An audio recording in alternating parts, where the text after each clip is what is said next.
HammerFight. HammerFight. I had a chance to play it. So did I. I actually beat it. I didn't. Care to elaborate? I didn't like it. I got to Act 2 or 3, and then it was just too frustrating. See, I think the further you got into it, although it was frustrating, it got more interesting. Nope. Not in my opinion, anyway. It's a very difficult game. You really have to put a lot of time into it to get past its incredibly steep learning curve. Learning curve isn't as bad when you have mouse sensitivity way up. Way down. Way down? Way down? Way down. Way down. Yeah. Yes. I don't know, it defaulted my mouse sensitivity to like 1100. Mine was at 900. And I put it down to 300, and it was I put 10 it down times to easier. 100. I was flying around. But aside from being a very difficult game, it's also a very unique game. Although it is kind of following along the trend of like physics-based action games or side-scrolling games. It's a bit different though. Most of those games are either modern-styled or very retro-styled. And this is like straight from the 90s. Everything runs at 800 by 600.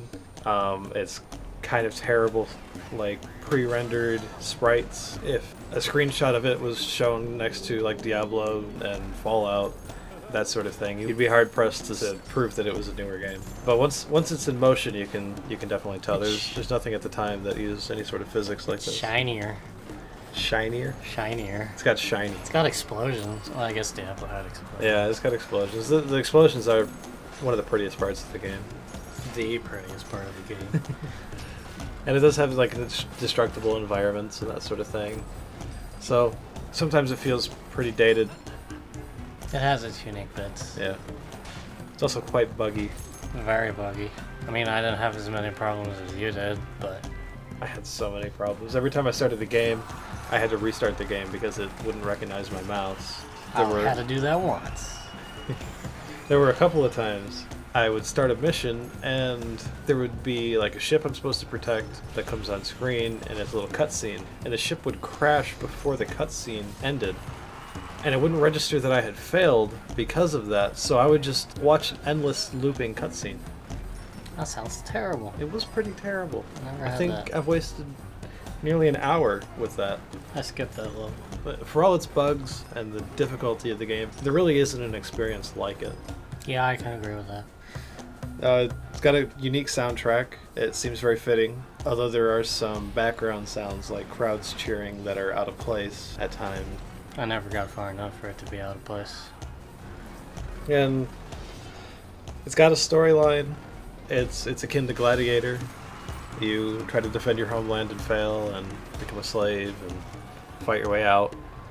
But the storyline, although it seems like it should be driven by that, you don't lose much of the experience without it. You can just skip it and go on. There's also an arena combat, but if you play through the game, you've gotten plenty of arena combat. I don't know if that works as Gladiator, now that I think about it. Really? Yeah, he dies at the end. Spoiler! He dies at the end. Spoiler, It's it's more- that movie it- from like 2002. Yeah, I'm sure everyone's seen it. but it's, 11-year-old spoiler. it's more like Spartacus than Gladiator. Well, you never beat this game, so you can't really... What I mean, what I happens can at the agree end? with you. I can agree with you. Well, then I can agree with me too. Yeah, I don't know. This game would have been vastly improved with multiplayer. It's the sort of game that shouldn't be taken too seriously, and a good local or online multiplayer would fit that perfectly. Yes, this game could do with some co-op. So, I mean, I feel like that's kind of Or a missed deathmatch. opportunity. Yeah, deathmatch would be awesome. Destruction Derby. No weapons, just fly your ships into each other until one of you explode. And you like the customization and stuff too, right? Yeah, I thought it was pretty interesting that you could take like a sword or a gun and attach it to each other. So you could swing your sword, and then as the sword swung around, your gun would point at the enemy, and you'd have a chance to shoot him. Yeah, But that's like the only part of the game I enjoyed. The guns. The guns. HammerFight. The guns are good. That'd be a funny Steam quote. Well, the guns are good. The guns are good. Probably better than Half-Life 3. Half-Life 3. Well, at least it came out. Well, if you had to give it a number. 4, 3, 3.5. 3.5. If we're gonna do pointsies. If we're doing pointsies, it's 3.5. If not, then a 3. I won't round up to this game. What'd you like? What didn't you like? I like the satisfying hits when you got a good swing in.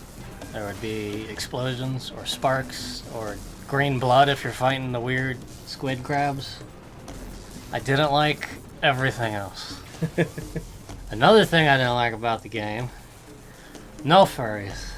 0 furries. At least as far as I got. Do you see any furries?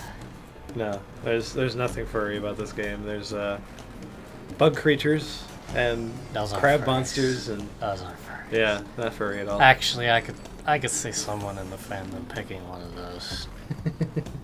I'd call it a 4, maybe a 5. I mean, the price is right. $10. Price is wrong, bitch. $10 is good for it. It's got its issues, but it'll run on just about everything, and it's pretty entertaining. Something you can go to if you got some downtime.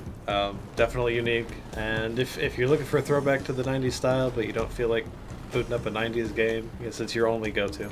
That we know of. Yeah, I haven't seen anything else like that.